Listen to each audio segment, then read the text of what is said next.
और एक सबसे बड़ा सवाल, ये सवाल देश के सैनिकों से नहीं, ये सवाल देश की सरकार से है कि एक महिला भारत देश के अंदर एंटर कर जाती है अपने बच्चों को लेकर, और दूसरी बात ये कि उन बच्चों का आधार कार्ड भी यहाँ पर बना लेती है। तो आखिर कैसे वो अपने बच्चों का आधार कार्ड यहाँ पर बना लेती है, सबसे बड़ा सवाल है। दूसरी बात ये कि आप उस महिला के ऊपर कैसे भरोसा कर सकते हैं जिस महिला का चाचा और भाई पाकिस्तान की आर्मी के अंदर है। क्या आपको नहीं लगता कि भारत देश की सुरक्षा को कहीं ना कहीं खतरा है उस महिला से?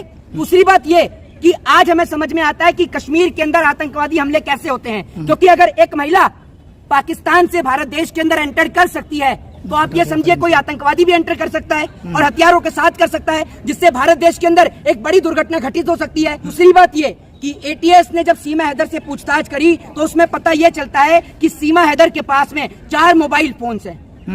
4 मोबाइल फोन है, मोबाइल फोन के अंदर सिम भी है। जब मोबाइल फोन के अंदर सिम है तो सीमा हैदर को हॉटस्पॉट से बात करने की क्या जरूरत है, ये सबसे बड़ा सवाल है। प्रधानमंत्री तो कहते हैं कि पाकिस्तान से कोई पर भी नहीं मार सकता भारत में, तो आप देख लीजिए पर कहाँ मारा है, पूरी परी आ गई है यहाँ तो।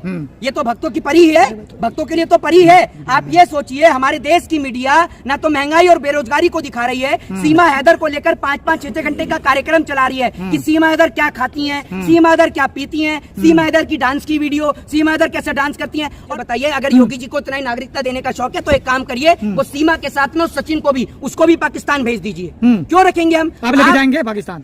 आप लेके जाएंगे? मेरी रिश्तेदार लगे, मैं लेके जाऊंगा। तो भारत देश की नहीं, भारत देश की सरकार नहीं छोड़ सकती है, इससे पहले भी तो छोड़ा है। ये है कि सचिन की जगह सलीम के पास आ जाती तो क्या होता? सचिन की जगह अगर अभी तक किसी सलीम के पास आ जाती तो हमारे देश की गोदी मीडिया उस सलीम को देशद्रोही, आतंकवादी, उसको ऊपर एनएसए, रासू का न जाने कौन कौन सी उसके ऊपर आईपीसी सेक्शन लगा दिए जाते।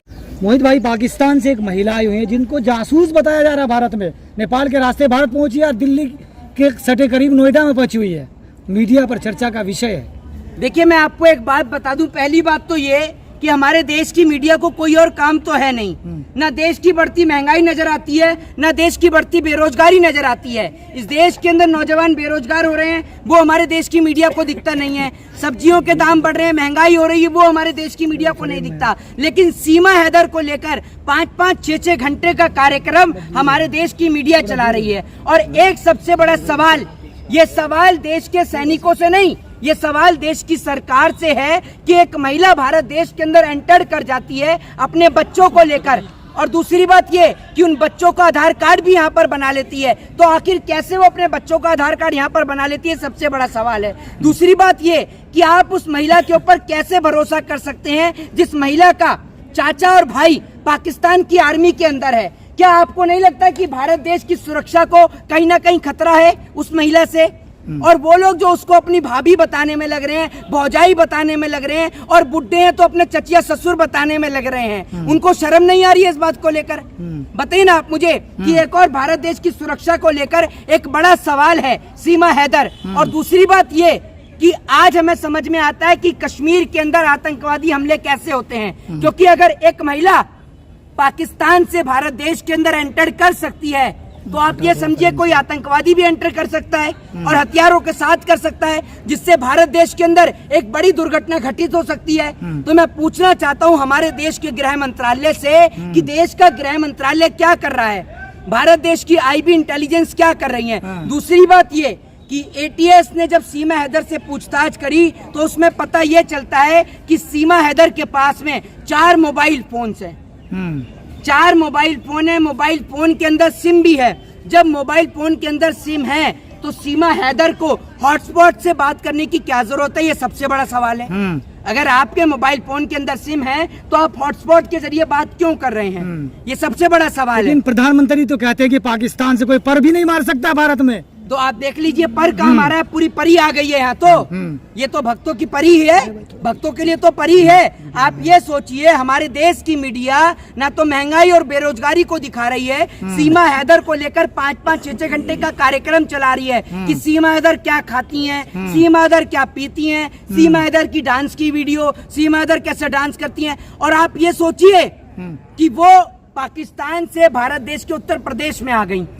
कश्मीर के अंदर जो आतंकवादी हमले होते हैं वो ऐसे ही होते हैं, क्योंकि पाकिस्तान से आतंकवादी कश्मीर के अंदर आते हैं और कश्मीर के अंदर आकर आतंकवादी हमले कर जाते हैं। जिसके कारण उन हमलों का जिम्मेदार कश्मीर के अंदर रहने वाले लोगों को ठहराया जाता है कि कश्मीर के मुसलमान इस हमले में शामिल होते हैं, जबकि ऐसा बिल्कुल नहीं है। कश्मीर के अंदर जितने भी हमले होते हैं वो पाकिस्तान के द्वारा ही होते हैं। आज तक हमारे देश की सरकार हमारे देश की सरहदों की हिफाजत नहीं कर पाई है, सीमाओं को सुरक्षित नहीं कर पाई है। और मोदी जी का वो ड्रोन सीमा तो सुरक्षित है ना भारत में, कौन सी सीमा जो आई हुई है ना सीमा, वो सुरक्षित तो है।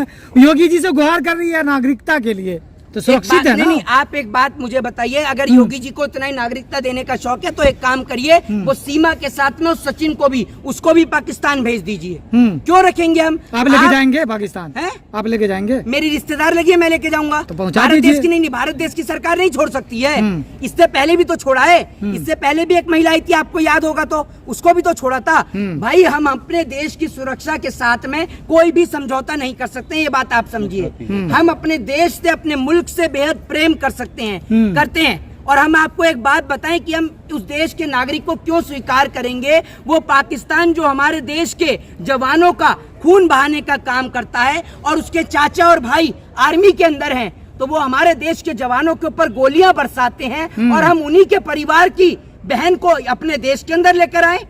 ये बताइए ना आप मुझे। अगर सीमा हैदर पाकिस्तान जाने को तैयार नहीं होती है तो उसको भारत देश के अंदर आजीवन कारावास दिया जाना चाहिए। लेकिन सवाल ये है कि सचिन की जगह अगर सलीम के पास आ जाती तो क्या होता? सचिन की जगह अगर अभी तक किसी सलीम के पास आ जाती तो हमारे देश की गोदी मीडिया उस सलीम को देशद्रोही, आतंकवादी, उसको ऊपर एनएसए, रासुका, न जाने कौन कौन सी उसके ऊपर आईपीसी सेक्शन लगा दिए जाते, कौन कौन सी उसके ऊपर धारा लगा दी जाती और उसको देशद्रोही साबित कर दिया था।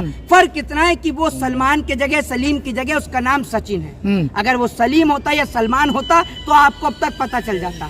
जी, तो आप खुश क्यों नहीं है? भाभी आई है आपकी, आपको खुश होना चाहिए। भाभी आपकी भाभी होगी। हाँ। मैं क्यों खुश होऊंगा? अरे भैया, आप खुश होंगे, मैं क्यों खुश होऊंगा? वो पाकिस्तान जो हमारे देश के जवानों का खून बहाता है, मेरे घर से इंडियन आर्मी के अंदर है और हमारे भाइयों का खून बहाने का काम वो पाकिस्तान करता है, और हम, वो पाकिस्तान से कोई हमारे देश में आएगा तो हम खुश होंगे। हैं? 5 आबादी बढ़ी है हिंदुओं की, कैसे खुश रहेंगे? अखंड भारत का जो सपना देख रहे थे तो पूरा हो रहा है ना, शुरुआत हो गई है ना। अच्छा, हाँ, एक बात आप मुझे बताइए। नहीं, तो वो पाकिस्तान की जमीन कब्जा कर यहाँ लेके आई तो है ना, CNRC में कहा गया था ना, नहीं, बाहर से हिंदुओं को लाएंगे। एक बात, मुस्लिम आई, हिंदू हो गई। मेरी बात सुनिए। अभी मैं आपको बता दूं कि जनसत्ता ने एक प्रेस रिलीज करी है, जनसत्ता, जिसमें ये लिखता है कि एक और तो ये बताया जा रहा है कि सीमा हैदर ने 5वीं तक पढ़ाई करी है। ठीक है ना, सीमा हैदर ने 5वीं तक पढ़ाई करी है। और दूसरी और ये भी बताया है कि सूत्रों के हवाले से जनसत्ता ये लिखता है कि जब उससे ये कहा गया, इंग्लिश में उससे कुछ पढ़ाया गया तो उसने फटाफट इंग्लिश में पढ़ दिया। एक और तो आप कहते हैं कि वो 5वीं पास है। अगर 5वीं पास पढ़ा व्यक्ति इतनी बढ़िया फर्राटेदार इंग्लिश कैसे बोल सकता है, कैसे पढ़ सकता है? हमारे देश के प्रधानमंत्री जी एंटायर पॉलिटिकल साइंस में MA करके आए हैं, उसके बाद 2 टेलीप्रॉम्प्टर लगे होने के बाद वो ठीक से इंग्लिश नहीं पढ़ पाते, तो सीमा हैदर कैसे पढ़ गई? ये सबसे बड़ा सवाल है। क्या लगता है? आपको सवाल का जवाब पाकिस्तानी नहीं है कौन? सीमा हैदर, वो जासूस है। मैं तो ये कहता हूँ हमें, और वो जासूस हो चाहे ना हो, हमें चाहिए ही नहीं भाई, हमें चाहिए ही नहीं। हम अपने देश की सुरक्षा के साथ बिल्कुल भी समझौता नहीं कर सकते। जय हिंद, जय भारत, वंदे मातरम।